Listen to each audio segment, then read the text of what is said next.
Сәлеметсіңдер ме балалар? Бүгінгі біздің тақырыбымыз сызықтық алгоритмді программалау.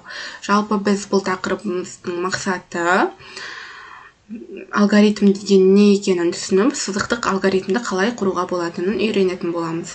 Жалпы алгоритм дегеніміз белгілі бір есепті шешу үшін орындалатын әрекеттердің реті болып табылады. Алгоритмнің осы негізгі үш түрі бар: сызықтық алгоритм, тармақталған алгоритм және қайталау алгоритмі. Оны алдағы уақытта өтетін боламыз.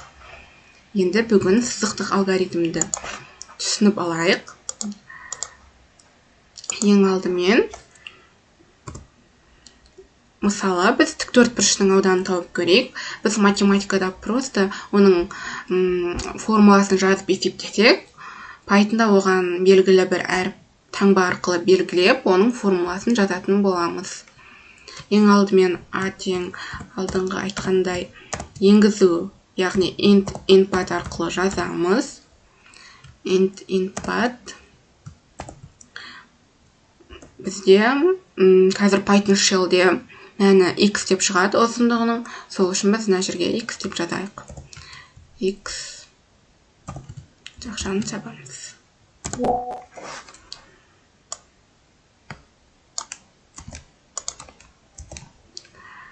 Енін y-пен белгілейік. Мына жақты бұмен белгілейік. Енді ауданның формуласы қандай? Ұзындығы мен енінің көбейтіндісі. Демек, А көбейтілген Б деп жазамыз. Енді бұның мәнін шығару үшін print арқылы есептейді.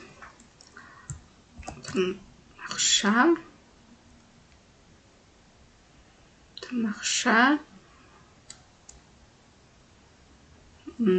С делік.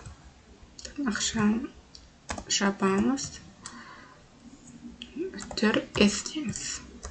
Неге біз мына жерде S бізде ауданы, сондықтан осылай белгілейміз.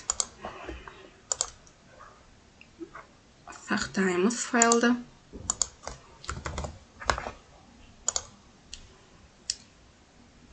Енді біз өзіміз мән беретін боламыз Python shell'де. 8 и 4 делік. Бізде 32. Екінің көбейтіндісі, яғни ауданы бізде 32 шықты.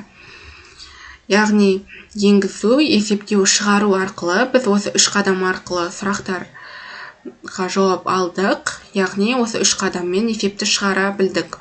Осы программада демек қанша қадам бар? Дұрыс, әрине 3 қадам бар.